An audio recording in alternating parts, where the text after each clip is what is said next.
क्या नाम है आपका? DJ अरुण सोनाई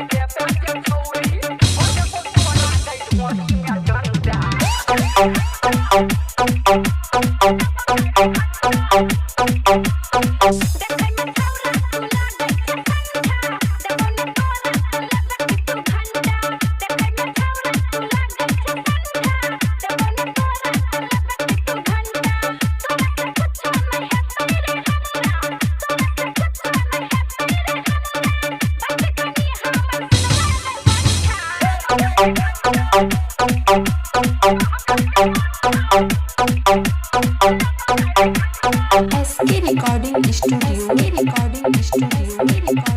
बासुपट्टी। क्या नाम है आपका? DJ Arun Sonai recording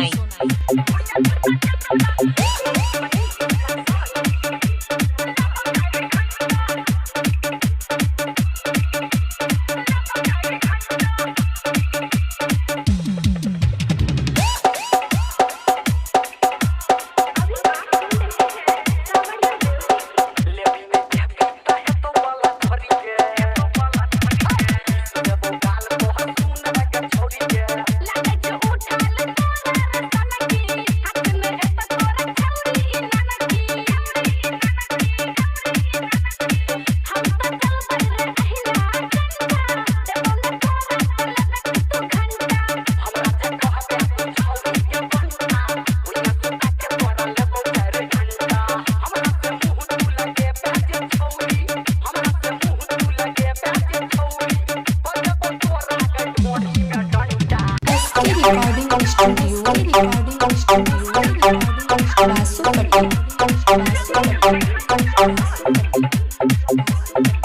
बासुपट्टी।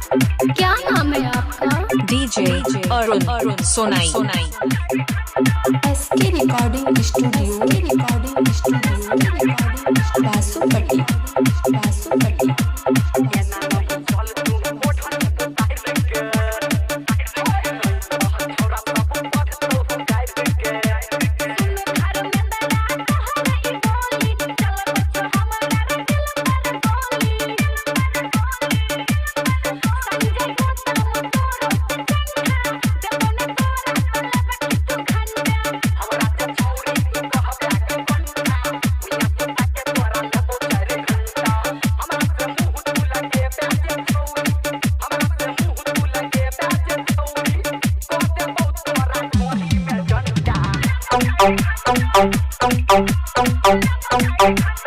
SK recording studio DJ Arun Sonai बासुपट्टी।